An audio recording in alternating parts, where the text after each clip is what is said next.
BCS পরীক্ষার জন্য কপ সম্মেলন কিন্তু খুবই ইম্পর্ট্যান্ট একটা টপিক। তো কপ 1 থেকে শুরু করে একদম লেটেস্ট কপ 29 পর্যন্ত কোন কোন চুক্তি আর সিদ্ধান্তগুলো পরীক্ষার জন্য আমাদের পড়তেই হবে, চলুন এই পুরো ব্যাপারটা একদম সহজ করে বুঝে নিই, যাতে সবকিছু মাথায় গেঁথে যায়।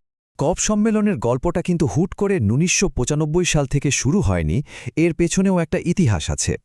বিশ্ব যখন জলবায়ু পরিবর্তনের বিপদটা সিরিয়াসলি বুঝতে শুরু করল, তখন ১৯৮৮ সালে প্রথম তৈরি হলো আইপিসিসি। এরপর সেই বিখ্যাত ১৯৯২ সালের ধরিত্রী সম্মেলন, যেখানে জন্ম হল ইউএনএফসিসি এর। আর এই ইউএনএফসিসি এর ফ্রেমওয়ার্কেই কিন্তু ১৯৯৫ সালে বার্লিনে প্রথম কপ সম্মেলনটা অনুষ্ঠিত হয়। এই ব্যাকগ্রাউন্ডটা জানা খুব দরকার। জলবায়ু আলোচনার প্রথম আর সবচেয়ে সিগনিফিক্যান্ট চ্যাপ্টারটাই হল কিয়োটো প্রোটোকল। চলুন দেখি কি ছিল এই ঐতিহাসিক চুক্তিতে। এই স্লাইডের ইনফরমেশনটা পরীক্ষার জন্য ভেরি ইম্পর্ট্যান্ট, একদম স্টার মার্ক দিয়ে রাখুন। COP3 সালটা ছিল 1997 আর জায়গাটা জাপানের কিয়োটো। এখানেই কিন্তু জলবায়ু আলোচনার ইতিহাসের প্রথম মাইলফলক কিয়োটো প্রোটোকল সাইন করা হয়েছিল। আচ্ছা, কিয়োটো প্রোটোকলকে কেন যুগান্তকারী বলা হয়? কারণটা হলো এটাই ছিল প্রথম আইনত বাধ্যতামূলক বা লিগ্যালি বাইন্ডিং একটা চুক্তি। আর এটা কাদের জন্য ছিল? শুধুমাত্র উন্নত দেশগুলোর জন্য, যাদেরকে বলা হতো অ্যানেক্স 1 দেশ।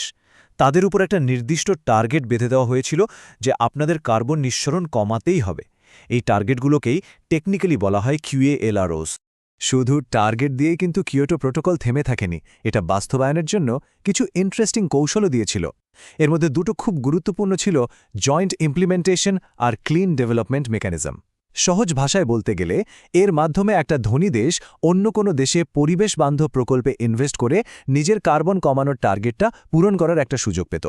তো চুক্তি তো হলো, কিন্তু শুধু চুক্তি হলেই তো হবে না, সেটাকে বাস্তবে কাজে লাগানোর জন্য দরকার ডিটেইলড নিয়মকানুন, তাই না? চলুন এবার সেই পর্বটা দেখি। কিয়োটো প্রোটোকল ছিল অনেকটা একটা সংবিধানের মতো, একটা ফ্রেমওয়ার্ক, কিন্তু এটাকে কার্যকর করার জন্য একটা বিস্তারিত রুলবুক দরকার ছিল। সেই রুলবুকটাই হল মারাক্কেশ অ্যাকর্ডস, যেটা ২০০১ সালের কপ 7-এ ফাইনাল করা হয়। মানে এই অ্যাকর্ডসই কিয়োটোকে বাস্তবে কাজ করার পথকা তৈরি করে দিয়েছিল। আর এরপর এলো সেই ঐতিহাসিক মুহূর্তটা, ২০০৫ সালের COP11 মন্ট্রিয়াল। অনেক অপেক্ষার পর যখন যথেষ্ট সংখ্যক দেশ এটাকে অনুমোদন দিল, তখন কিয়োটো প্রোটোকল ফাইনালি একটা আন্তর্জাতিক আইন হিসাবে কার্যকর হলো। এটা ছিল জলবায়ু কূটনীতির জন্য একটা বিশাল ব্যাপার। কিয়োটো প্রোটোকলের মেয়াদ তো একসময় শেষ হয়ে আসছিল, আর বিশ্বও বুঝতে পারছিল যে এবার এমন একটা চুক্তি দরকার যেখানে শুধু উন্নত দেশ না, সবাই অংশ নেবে। তো সেই নতুন চুক্তির পথে সবচেয়ে বড় দুটো চ্যালেঞ্জ ছিল। ১, এর জন্য টাকা আসবে কোথা থেকে, আর ২, নতুন কমিটমেন্টগুলো কেমন হবে। ওই যে টাকার প্রশ্নটা ছিল, তার একটা বড়সড় উত্তর এলো ২০১০ সালের COP16 থেকে। জলবায়ু পরিবর্তনের কারণে যারা সবচেয়ে বেশি ক্ষতিগ্রস্ত কিন্তু আর্থিকভাবে দুর্বল, সেই দেশগুলোকে হেল্প করার জন্য তৈরি করা হলো গ্রিন ক্লাইমেট ফান্ড বা GCF। আর লক্ষ্যটাও কিন্তু ছোটখাটো ছিল না। টার্গেট ছিল উন্নত দেশগুলো প্রতি বছর $100 বিলিয়ন যোগান দেবে। এই টাকাটা উন্নয়নশীল দেশগুলোকে জলবায়ু পরিবর্তনের সাথে খাপ খাইয়ে নিতে, মানে অ্যাডাপ্ট করতে সাহায্য করার জন্য। প্যারিস চুক্তির জন্য স্টেজটা রেডি হয়েছিল কিন্তু ২০১৩ সালের ওয়ার্সো সম্মেলনে এখানে দুটো দারুণ সিদ্ধান্ত হয়।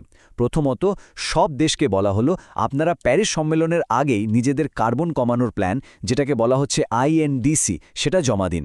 আর দ্বিতীয়ত, প্রথমবারের মতো লস অ্যান্ড ড্যামেজ মেকানিজম তৈরি করা হলো, মানে জলবায়ুর পরিবর্তনের যে ক্ষতিগুলো আর ঠেকানোই সম্ভব না, সেগুলো মোকাবেলা করার জন্য একটা ব্যবস্থা। এই স্লাইডটা থেকে কিন্তু পরীক্ষায় প্রশ্ন আসার সম্ভাবনা সবচেয়ে বেশি। কিয়োটো আর প্যারিসের মধ্যে মূল পার্থক্যটা কোথায়?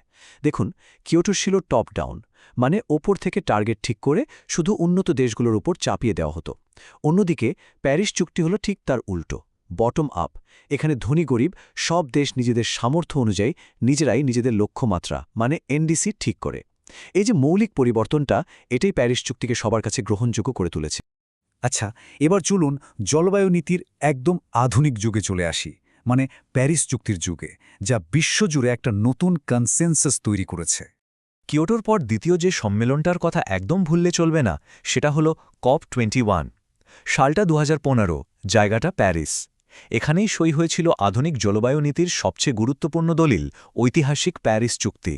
প্যারিস চুক্তির একেবারে হার্টে আছে একটা সংখ্যা, বৈশ্বিক তাপমাত্রা বৃদ্ধিকে 2 ডিগ্রি সেলসিয়াসের বেশি নিচে আর চেষ্টা করতে হবে 1.5 ডিগ্রির মধ্যে আটকে রাখার। বিজ্ঞানীরা বারবার বলছেন এই 1.5 ডিগ্রির লক্ষ্যটা যদি আমরা পূরণ করতে পারি তাহলেই জলবায়ু পরিবর্তনের সবচেয়ে ভয়ঙ্কর পরিণতিগুলো এড়ানো সম্ভব।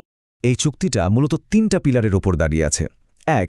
প্রত্যেকটা দেশ তাদের নিজেদের লক্ষ্যমাত্রা বা এনডিসি নিজেরাই ঠিক করবে। 2. এখানে কোনো ভাগাভাগি নেই, ধনী গরিব সব দেশকেই অংশ নিতে হবে। আর 3. সবাই যে যার কথা রাখছে কিনা সেটা দেখার জন্য একটা ট্রান্সপারেন্ট বা স্বচ্ছ ব্যবস্থা থাকবে। প্যারিস চুক্তি হয়ে যাওয়ার পর থেকে আলোচনার ফোকাসটা কিন্তু বদলে গেছে। এখন আর শুধু নিয়মকানুন তৈরির মধ্যে আলোচনা সীমাবদ্ধ নেই। এখনকার আলোচনা হলো বাস্তবায়ন, অর্থায়ন আর যে ক্ষয়ক্ষতিগুলো এড়ানো সম্ভব না সেগুলো নিয়ে। একেবারে রিসেন্ট সম্মেলনগুলো থেকে জাস্ট 3টা পয়েন্ট মনে রাখলেই চলবে। COP26, যেটা গ্লাসগোতে হয়েছিল, সেখানে 1.5 ডিগ্রির লক্ষ্যমাত্রাকে বাঁচিয়ে রাখার উপর জোর দেওয়া হয়। COP27, শর্ম আল শেখে, সেখানে ইতিহাস তৈরি করে লস অ্যান্ড ড্যামেজ ফান্ড প্রতিষ্ঠা করা হয়। আর COP28, দুবাইতে প্রথমবারের মতো পুরো বিশ্বকে জীবাশ্ম জ্বালানি থেকে সরে আসার জন্য একটা ক্লিয়ার কল দেওয়া হয়। আর একদম লেটেস্ট সম্মেলন COP29, এটা হয়েছে আজারবাইজানের বাকুতে। এই সম্মেলনটাকে সবাই একটা নামেই চেনে, ফাইন্যান্স কপ। কারণটা খুব সিম্পল, এর পুরো আলোচনার কেন্দ্রেই ছিল একটাই জিনিস, জলবায়ু অর্থায়ন। আর এই সম্মেলনের সবচেয়ে বড় অর্জন হল বাকু ফাইন্যান্স গোল। আগের যে $100 বিলিয়ন লক্ষ্যমাত্রা ছিল, সেটাকে অনেক পেছনে ফেলে নতুন টার্গেট ঠিক করা হয়েছে। এখন উন্নত দেশগুলোকে বছরে $1.3 ট্রিলিয়ন বিশাল একটা অর্থায়ন করতে হবে। এটা আসলেই একটা অনেক বড় পদক্ষেপ।